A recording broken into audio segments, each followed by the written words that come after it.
Support হয় আর এমন একটা জায়গায় দিতে হবে যে মাল্টি স্পেশালিটি হসপিটাল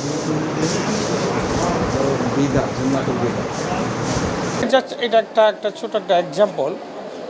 উনি যখন দেশ নিয়ে আমি ওনার সাথে দীর্ঘ 17 বছর পাশাপাশি ছিলাম, ওনার অনেক কাজ সম্পর্কে আমি জানি। উনি দেশ নিয়ে অনেক চিন্তা ভাবনা করেছেন, দেশকে কিভাবে ডেভেলপমেন্ট করা যায়, দেশের রুরাল পিপুলকে কিভাবে আপহোল্ড করা যায়, ওই সার্বক্ষণিক এই চিন্তাগুলো ওনার মাথায় সবসময় ঘুরপাক খেত এবং এইগুলো নিয়ে উনি বিভিন্ন স্পেশালাইজড যারা আছেন ওই সেক্টরে তাদের সাথে কথা বলেছেন।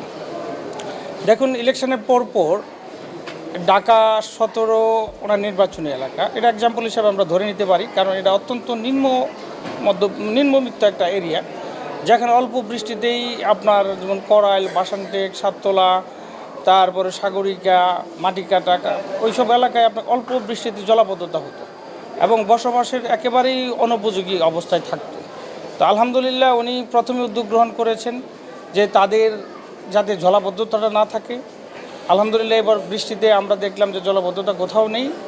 অলরেডি উনি 17টা পাম্পের ব্যবস্থা করে দিয়েছেন, যাতে এই যে গ্রীষ্মকালীন সময় যে একটা তীব্র পানির সংকট থাকে। পাশাপাশি উনি আপনার ওই এলাকার দীর্ঘদিনের যে একটা সমস্যা, যে ইলেকট্রিসিটির একটা প্রবলেম, তো ওইটাকে উনি প্রিপেইড মিটার করে দিয়েছেন সবাইকে।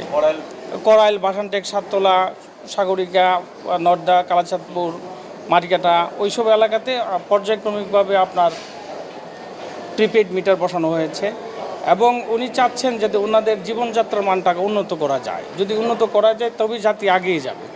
আর পাশাপাশি গুলশান এরিয়ার জন্য আমরা চেষ্টা করছি যে গুলশান এরিয়াতে যে আপনার 4টা লেক আছে, ওই লেকটাগুলোকে আমরা ইন্টারকানেকশন করে একেবারে হাতিরঝিল হয়ে আমরা একেবারে বুড়িগঙ্গা পর্যন্ত এটাকে ওয়াটার বাস একটা চালু করার একটা আমরা উদ্যোগ মাননীয় প্রধানমন্ত্রী আমাদেরকে নির্দেশনা দিয়েছেন। সেই পর্যায়ে সেইভাবে আমরা কাজ করে যাচ্ছি। পাশাপাশি এই যে হত দরিদ্র যারা আছেন, যেমন আপনার এই যে জানেন কি না জানি না, আপনাদের এই করাইল এবং বাসানটেকে 2টা প্রতিবন্ধী সংস্থা আছে, অত্যন্ত অমানবিক জীবনযাপন করেন। যখন আমি মাননীয় প্রধানমন্ত্রীকে জানিয়েলাম, বলো যে তুমি ওনাদের সাথে মিট করো, আমি আমার স্থানীয় নেতাকর্মীদেরকে নিয়ে ওদের সাথে বসলাম। তো ওদেরকে যে একটা যাতে স্থায়ী কর্মসংস্থানের ব্যবস্থা করা হয়, তো ওনারা বললেন যে আমরা ফিল্টার ওয়াটার করতে পারবো, সেটা প্লান্টেশনের জন্য যেটা লাগে আমরা সেটা ব্যবস্থা করে দিয়েছি অলরেডি ইনশাল্লাহ। তো এভাবেই ওনার যে চিন্তা যে দেশটাকে ডেভেলপ করবেন, এটা আমরা আসছি শুধু একটা রুগী দেখার জন্য না। বেসিক্যালি আমি আসছি যে এই যে অর্থোপেডিক হসপিটালের অবস্থানটা কী, এটা আমি গিয়ে ওনাকে জানাতে পারবো।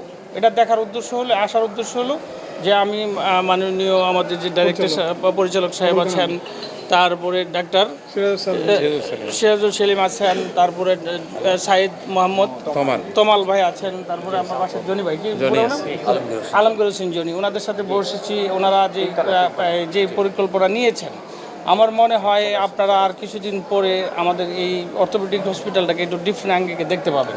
মাননীয় প্রধানমন্ত্রী যে প্রতিশ্রুতি দিয়েছেন, সেই প্রতিশ্রুতি অনুযায়ী ওনারা কার্যক্রম করছে বলে আমার বিশ্বাস এবং আমি দেখেছি। হ্যাঁ, সারা দেশ থেকে প্রায় ওনারা বললেন যে প্রতিদিন 1300 রোগী আসেন। হ্যাঁ, 1300 আউটডোর, শুধু আউটডোরে আসেন।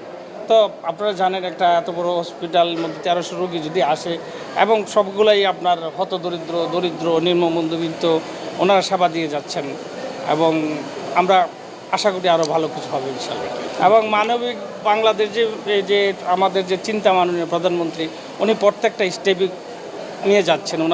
ওনার প্ল্যান বলছেন যে প্ল্যান আছে, ওই প্ল্যানের একটা করে ধাপে উনি যাচ্ছেন ইনশাআল্লাহ।